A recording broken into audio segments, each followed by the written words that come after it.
I've told you the entire story that John tells, beginning in verse 22, which is not included in the lectionary, but in my opinion, that's a mistake on the part of the authors of the lectionary.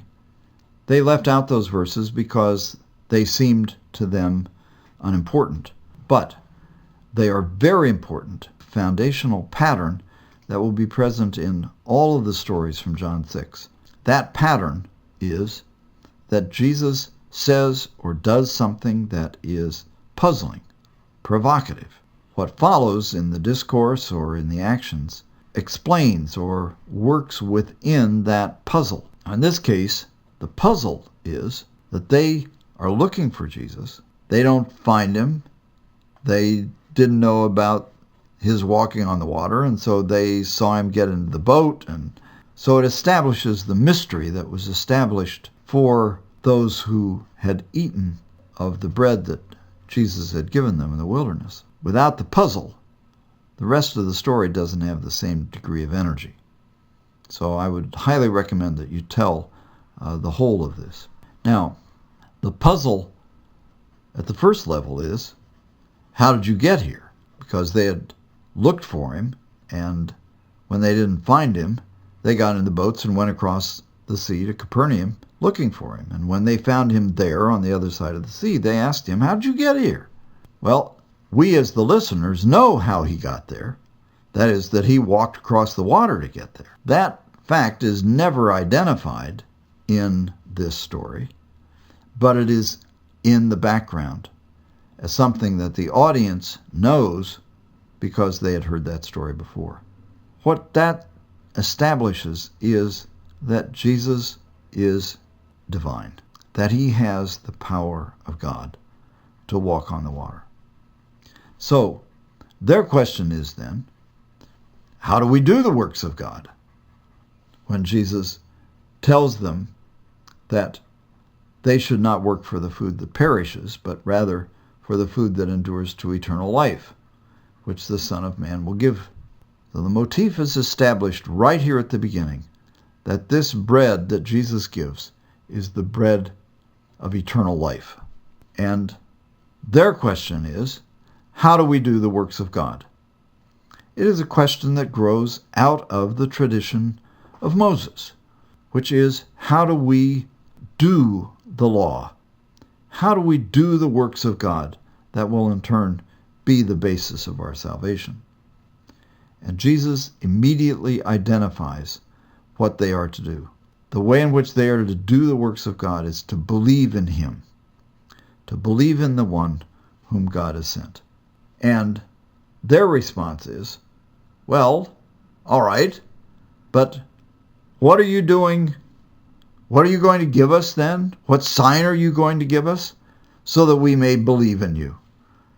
And what work are you performing that will in turn be the basis of our believing in you? And they immediately identify that one of the signs that they are looking for is the manna from heaven.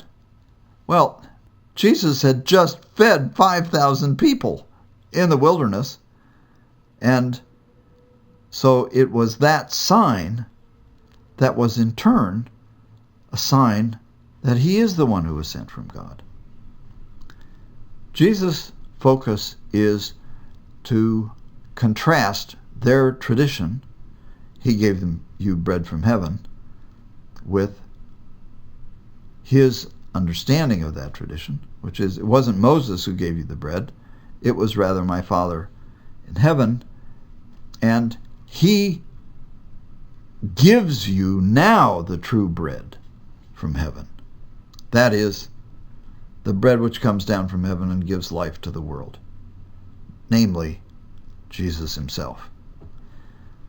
So this discourse ends with Jesus' statement, I am the bread of life, and whoever comes to me will never be hungry, and whoever believes in me will never be thirsty. This is another divine statement. I am. Just as Jesus said on the water to the disciples, I am. Don't be afraid.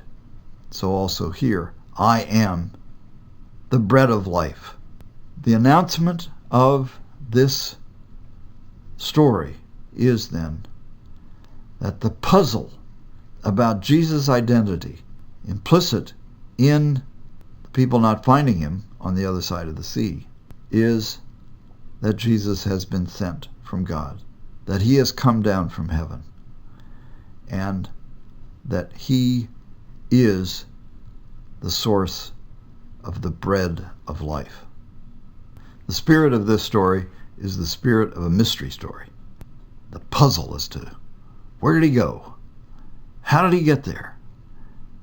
That is answered at one level, but as is the case throughout the Gospel of John, each answer to a puzzle only announces the beginning of a new level of the puzzle. So the question about how Jesus got there, we know the answer to, because we know the story about his walking on the water. But the question about what is the significance of his being the bread of life, that's a puzzle that remains. It's announced, and it is a solution to the question about the manna, but it in turn raises more questions. That's what comes next week, is the next part of this story.